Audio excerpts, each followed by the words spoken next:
થાનગઢમાં જય ગુરુદેવના નાદ સાથે જોગબાપુની 49મી નિર્વાણ તિથિની ગામગમતી ઉજવવામાં આવી. તારીખ 27 એપ્રિલે જોગબાપુનો મહોત્સવ ભવ્ય શોભાયાત્રા સાથે વિશેષ પૂજા આયોજન કરવામાં આવ્યું હતું, જેની અંદર 20થી પણ વધારે જોડકાએ ઊર્જાનો લાભ લીધો હતો. 10થી 12 હજાર ભક્તો ઉમટી પડવાની જય જય જોગબાપુ, જય મુક્તિનારાયણ બાપુના નારા સાથે જોગ આશ્રમ ગુંજી ઉઠ્યો હતો. થાનગઢના સમસ્ત બ્રહ્મ પરિવારની બ્રહ્મ 84નું પણ ભવ્ય આયોજન કરવામાં આવ્યું હતું અને મોટી સંખ્યાની અંદર બ્રહ્મ પરિવાર મહાપ્રસાદ લેવા હાજરી આપી. થાનગઢના પાંચાલ ભૂમિ અને સંતોની ધરતી તરીકે ઓળખાતા થાનગઢમાં પરમ પૂજ્ય જોગબાપુની 49મી નિર્વાણ તિથિના અવસરે જોગ આશ્રમ ખાતે ભવ્ય આયોજન કરવામાં આવ્યું હતું. તારીખ 27/4/2026ના રોજ આયોજન કરવામાં આવેલ હતું અને ભવ્ય લોક ડાયરો પણ રાખવામાં આવ્યો હતો. રાજુભાઈ શાસ્ત્રી દ્વારા જોગબાપુની વિશેષ પૂજા કરવામાં આવી હતી અને દીપમાળા 101 દીવાનીમાં આરતી કરવામાં આવી હતી. આ ધાર્મિક મહોત્સવના સુચારુ સંચાલન માટે આજે જોગ આશ્રમે ખાતે મોટી સંખ્યામાં સેવકો અને કાર્યકરોની ઉપસ્થિતિ રહ્યા હતા.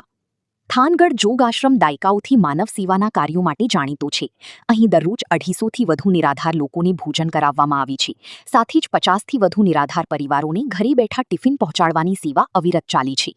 આવા સેવાના પર્યાય સમાન જોગબાપુની નિર્વાણ તિથિ નિમિત્તે ગુજરાતભરમાંથી 10,000થી પણ વધારે મોટી સંખ્યામાં ભક્તો હાજર રહ્યા હતા.